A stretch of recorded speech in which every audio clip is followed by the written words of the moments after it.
Добар ден, драги ученици! Денес ќе имаме видеочас по математика за трето оделение. Ќе учиме множење броеви од втората десетка со 3 и 5. На крајот на оваа лекција, вие ќе знаете да множите броеви од втората десетка со 3 и 5 и ќе знаете да го објаснувате изборот на мисловната стратегија за решавање на проблемот и да покажете како сте дошле до резултатот.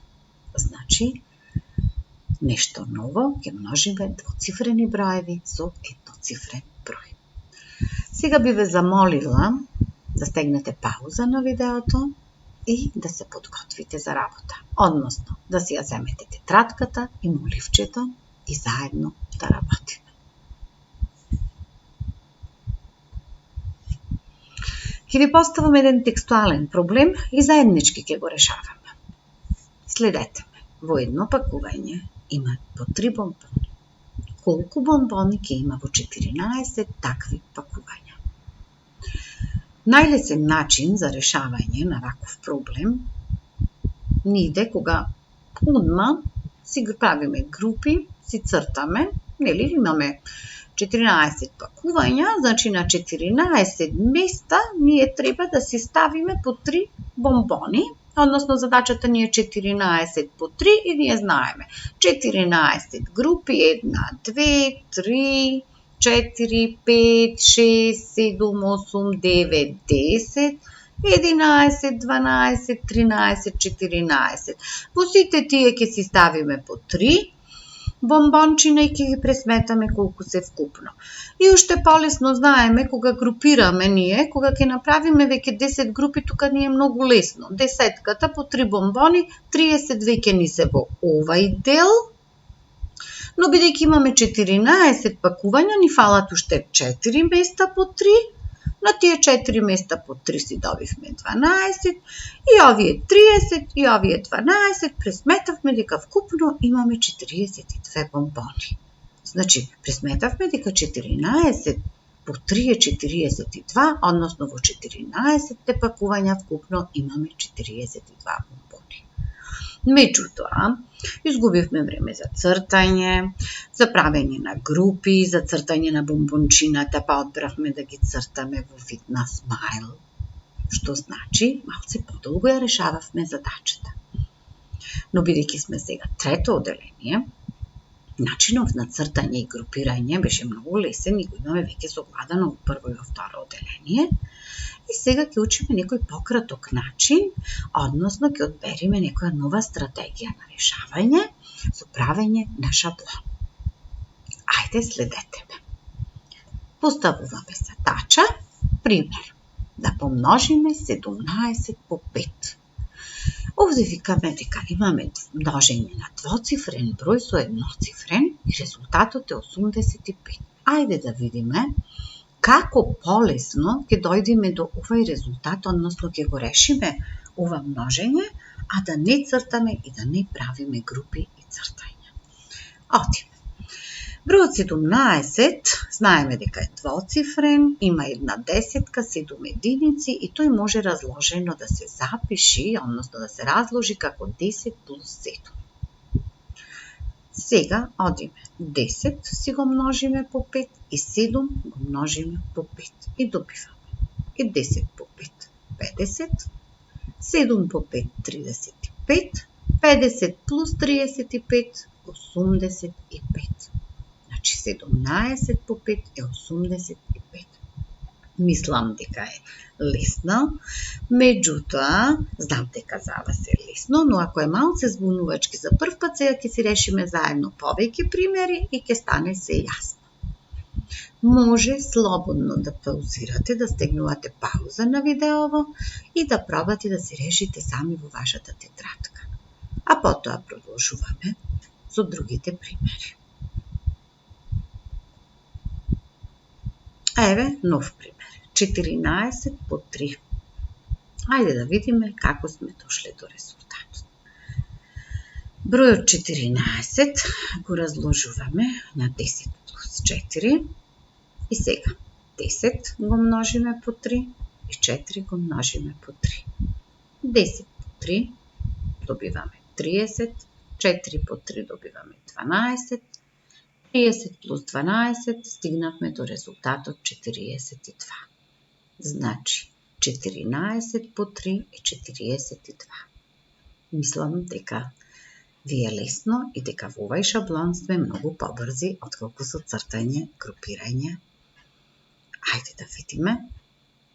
Решавајте си во вашите тетрадки, слободно стопирајте го видеото. Продолжуваме со уште примери. 12 по 5 еднакво на 60. Како сме дошле до резултатот? 12 сме го разложиле на 10 плюс 2. Одиме со множење на 10 по 5 и 2 по 5. Значи 10 по 5 50, 2 по 5 10, 50 плюс 10 60. Резултатот е 60. И уште еден пример, пак ќе ве оставам малце самостојно да решавате. 13 се разложува на 10 плюс 3, 10 го множиме со 3, 3 го множиме со 3, 10 по 3, 30, 3 по 3, 9 и остана уште да собереме 30 плюс 9, 39.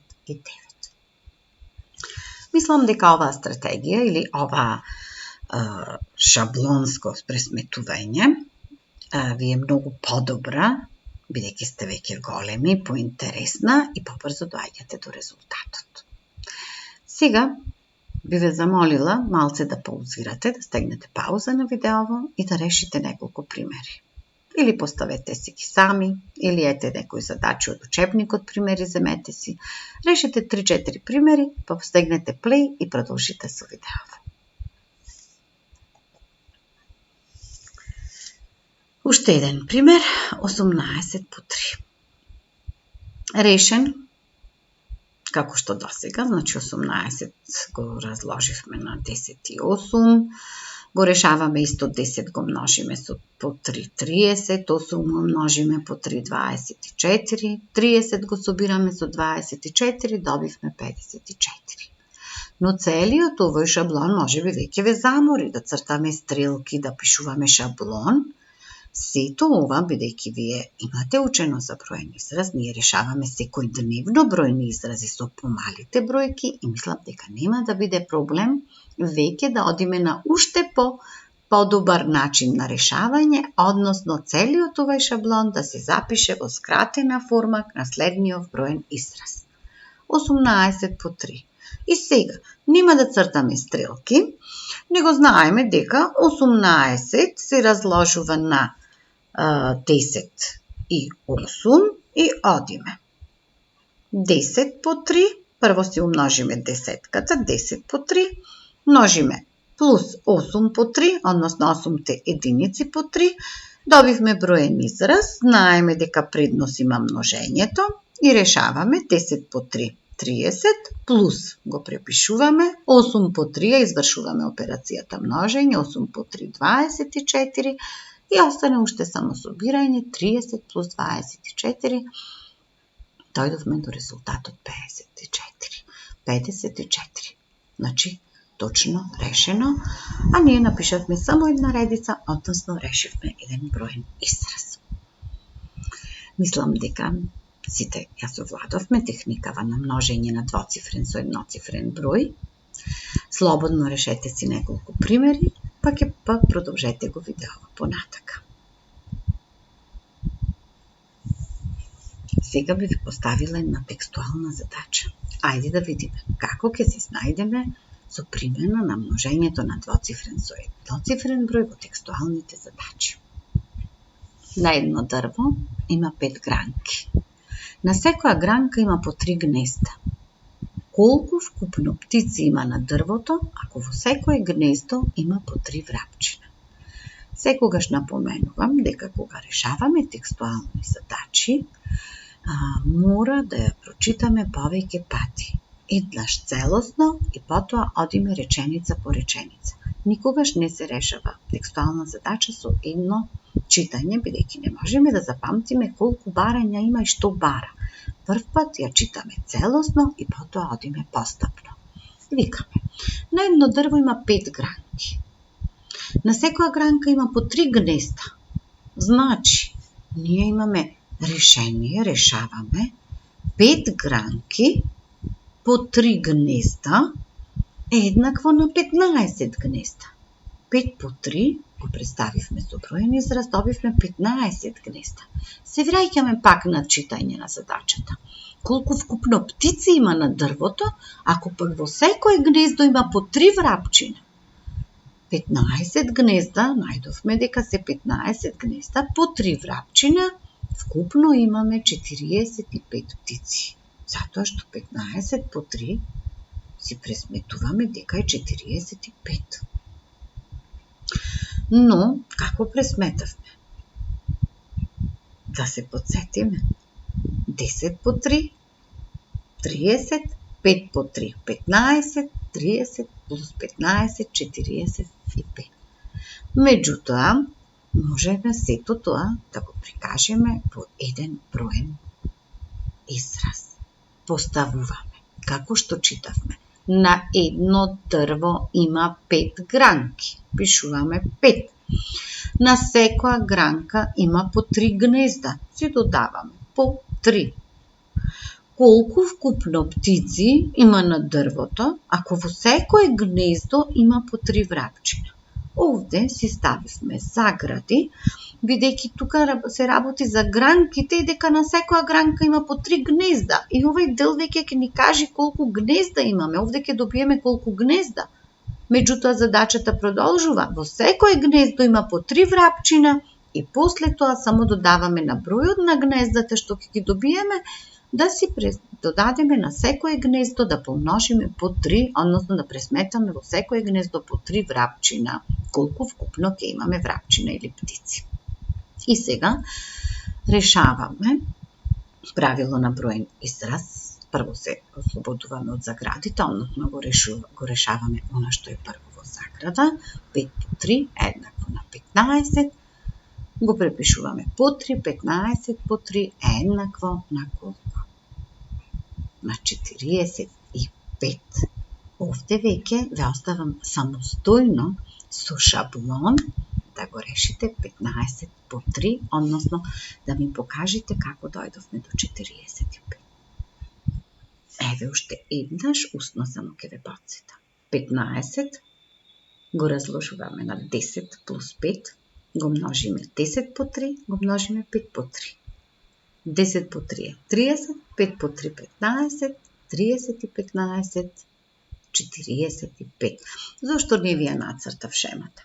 Затоа што веќе со самото вежбање, вие сте многу паметни главчина и вашите мозочина веќе ќе почнат да множат без цртање на шемата. Вие одма ќе множите 10 по 3, 30, 5 по 3, 15, 30 и 15, 45. Значи, како што вежбаме секојдневно, ние веќе ќе почнеме без цртање на шемата да го најдуваме резултатот, односно да множиме, да помножуваме. И нормално, еве го сега, за да не ве спунам, еве како оди тоа редоследно напишано. 15 по 3 е еднакво на 10 по 3, односно, значи, она што сега ви го зборував, ја помноживме прво десетката, плюс единиците 5 по 3, 5 по 3, добиваме 10 по 3, 30, 5 плюс 5 по 3, 15, купно 45. Значи, за почеток треба малце повеќе вежбање и после тоа ќе биде многу брзи, ќе бидеме брзи во решавањето. И секако, деца, да не изоставиме дека секоја текстуална задача има решение, делот каде што решаваме, и О или одговор, бидејќи е текстуална, тука имаме прашална реченица, колку вкупно птици има на дрвото, ако во секој гнездо има по 3 врапчина, и ние во одговорот мора со реченица да одговориме. На дрвото има вкупно 45 птици. Решете неколку задачи, вежбајте, вратете го уште еднаш, изгледајте го видеото ако има нешто нејасно, но мислам дека со сигурност сите го совладавте множењето на двоцифрен со едноцифрен број. И сега би задала малце и домашна работа. Да се препишат и решат во тетрадка задачите од учебникот на страна 77. Пријатно и имајте убав ден.